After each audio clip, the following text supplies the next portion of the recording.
ఇక్కడ ఇంకొక ట్విస్ట్ ఏంటంటే ఈ పేరెంట్స్కి ప్రాపర్టీ ఉన్నా లేకపోయినా వాళ్ళు తమని తాము పోషించుకోలేని పరిస్థితిలో ఉన్నప్పుడు ఆడైనా మొగైనా అండ్ పిల్లలు చైల్డ్ అంటే ఎవరు, చిల్డ్రన్ అంటే ఎవరు అని కూడా. అవును, నేను అదే అడగబోతున్నాను ఇప్పుడు. అంటే పిల్లలు ఈ చట్టం ప్రకారం పిల్లలంటే అసలు ఎవరిని పిల్లలుగా వీళ్ళు ఈ చట్టంలో చేర్చారు, ఏమని చెప్పారు? అది కరెక్ట్, అది చాలా మంచి ప్రశ్న. అసలు పిల్లలు అంటే ఎవరు? పిల్లలు అంటే ఇప్పుడు మనం అనుకున్నట్టు ఒక మగ పిల్లలే కాదు పిల్లలు. ఈ యాక్ట్ ప్రకారం ఆడపిల్లలకి ఈక్వల్ రైట్స్ ఉన్నాయి. ఏది బాధ్యత, రైట్స్ కాదు, రెస్పాన్సిబిలిటీ.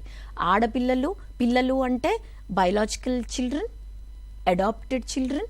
ఈ తల్లిదండ్రులు అడాప్ట్ చేసుకున్నారనుకోండి పిల్లలు లేకుండా, లేకపోతే ఇవాళ రేపు మనం చూస్తున్నాం ఒక పిల్లని కంటారు, ఇంకొకళ్ళని అడాప్ట్ చేసుకుంటారు. కొన్ని చూస్తున్నాం అడాప్ట్ చేసుకుంటారు. అప్పుడు ఇద్దరికీ ఉంటుంది బాధ్యత, ఉంటుంది.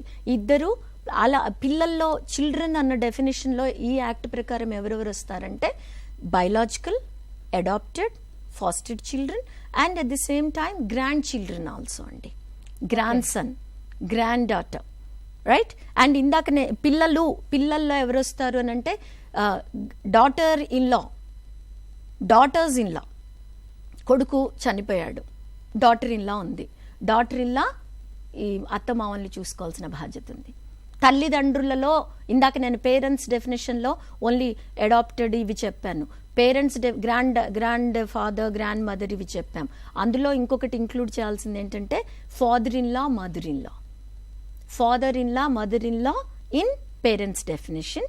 అండ్ డాటర్స్ ఇన్ లా అంటే కోడళ్ళు కూడా adopted children, biological children, grandchildren అంటే granddaughter, grandson and daughters in law also.